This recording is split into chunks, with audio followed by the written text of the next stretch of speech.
Hey everybody, it is Saturday out in the shop. Doing a few little projects on Tessie here.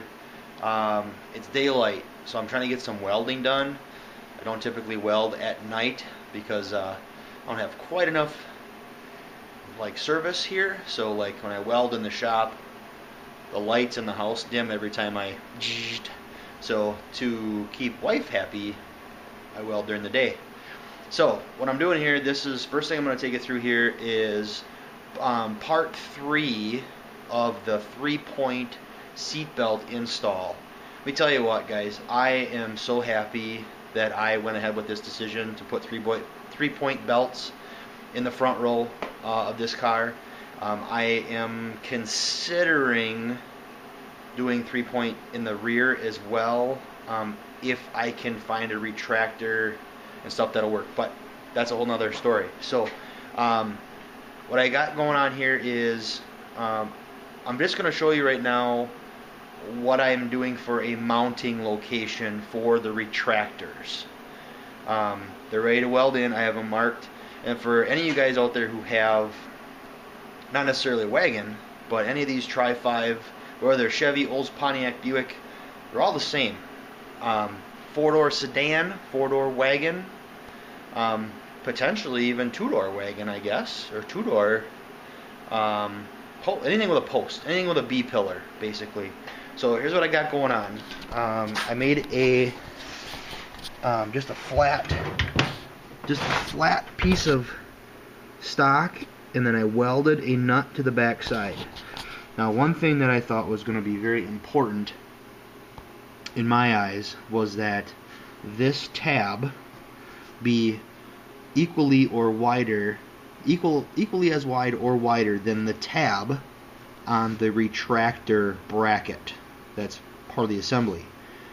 That may be a little OCD of me, but I thought, well, just to give it some rigidity and a little bit more twist resistance, like I said on the other videos, if I get into an accident with this car serious enough to need shoulder belts, I'm probably going to be a hurting unit either way.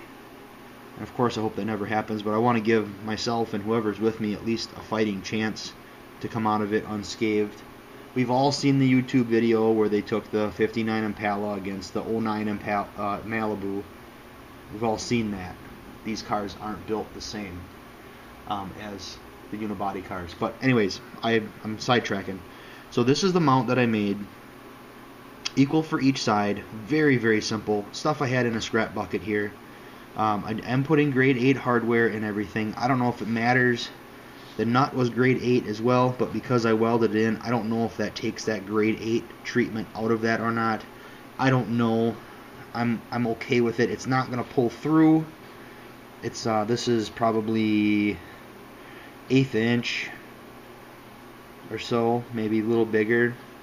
But what I did here, I had this all assembled with vice grips and just kind of took a look at how the retractor looks from the outside of the car. Yes, I know you're not going to see it because the back door is going to be in the way, but I didn't want it to be super gaudiest obvious on this side. So, and then also, clearance for the seat, etc. The other end of the retractor is actually going to bolt in the seat track right there. And I'm going to give you another video when this is all done. I'm going to put it together one more time, test fit everything, and then I'll take everything apart, put the seat belts away, and then they'll just be put away until the end. So what I did here, I eyeballed everything the way I wanted it, and it looks really good. You can just barely see the edge of the retractor here, a little bit here, but like I said, this door is going to be here, so you're not really going to see it. And who cares if you do? It's a seat belt. So this edge is 27 inches from the end of the floor pan. So from where this floor pan ends, from this right here, I put the tape ruler right in this gutter to the edge of this, 27 inches. So anybody that wants to do this in their vehicle, quick reference, 27 inches. Now, it can kind of show you the other side here too if I pick it up. Not, let me zoom in here a little bit. This is what it looks like from a different angle. Sorry. But that side is also ready to go. I basically squared it to the floor, so it is, it's at a perfectly 90 degree, and I'm going to weld everywhere I can get weld. And again, if you haven't watched the first video, or the second video on this seatbelt stuff, I'm way zoomed, sorry guys. Okay, so, this, it's just sheet metal floor, there's nothing there, there's no strength, there's no brace.